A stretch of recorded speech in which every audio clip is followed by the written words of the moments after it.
Hi Christy, Kevin Dye here. We just made it up. Today is Thursday, it's probably about lunchtime. I grabbed my oldest son and decided to go for a drive. So what a beautiful property. We had to walk down and take a look at the river right when we first got here. So yeah, getting rid of the green, wise. So pretty basic stuff. If there's a couple things, a couple questions I have. So if we were going to take the concrete stem wall around the building, if you were going to paint that into the color, which I do a lot, we take that into the color of the body of the building. That would obviously kind of take something a little more involved, but it's not a big deal. Then you've got some obvious woodpecker showing up a little bit this time of year, but that's okay. All that stuff's patched. Everything I do will be completely and absolutely patched, caulked in, sealed, weatherproof. Nothing is going to be just sprayed and go. You have to basically spray everything, back brush it, back roll it, put on a really thick coat. So second question I do have is if we are going to keep the ornamental every single one of the around the window, or if we were just gonna like maybe keep the window and get rid of these dated a little bit. I mean, around a door is trim, around a window is trim, but if we're gonna do it all ornamental, there's nothing wrong with that. I like doing that too, but it would change our price a little bit just because of the fact that it details a little more scope of work. It's not a big deal though. Not a whole lot of area to paint, but a lot of technical ladder work, because we've got to be able to mask those windows. So I have to mask those windows and make sure they're clean. I can't have them in a situation where they get any paint on them. You got your standard flaking, nothing out of the ordinary. I have all the stuff to work on this up here. It's not a big deal. So standard flaking. This little edge here would most likely be fascia color. But again, many times on these houses, I end up painting this the body color. And the paints, modern paints nowadays, they are awesome. They do not, it's not like they're going to give us any issues. They're not going to flake off of concrete. And they're great with waterproofing and so forth. Pretty basic stuff. It's a high booger. Beautiful property though. Beautiful property. Okay. Yeah, nothing too out of the ordinary. If we were to paint this concrete, I basically trench it out. I bring the dirt back, paint down, and then I push the dirt back when it's dry, so that over the period of time you don't see, there's some years there might be higher dirt line and lower dirt line. You don't see the old concrete line. I can even paint that metal. I can paint anything. But I guess this is most likely, I have a sinking feeling this is going to be where the new deck's going. So, yeah, pretty basic stuff. Yeah, you're getting a little woodpecker work back here too.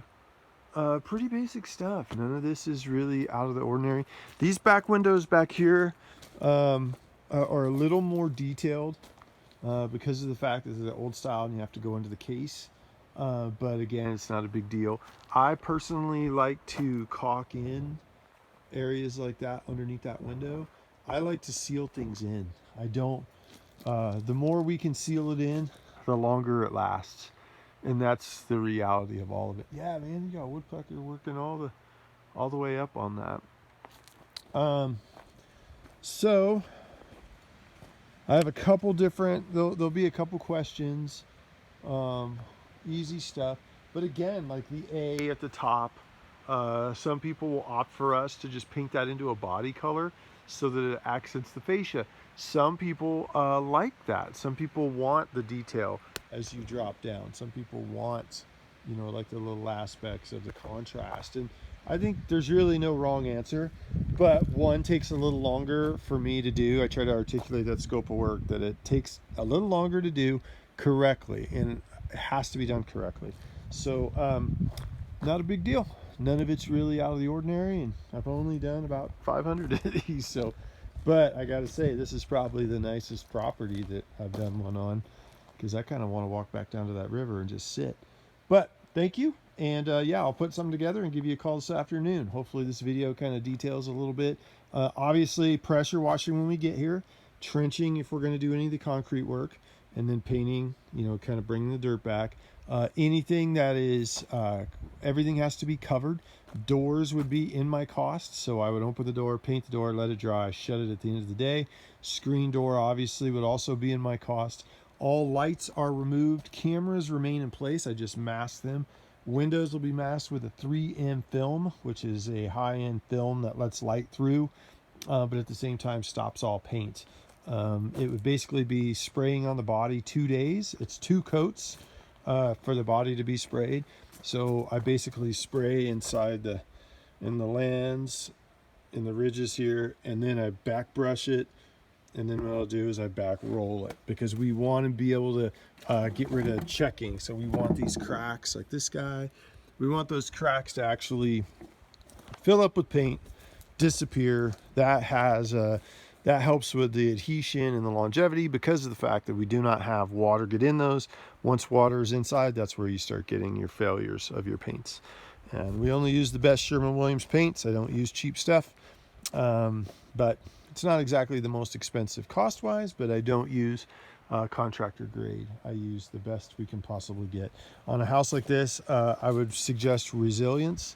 It is a really good paint for UV and water protection.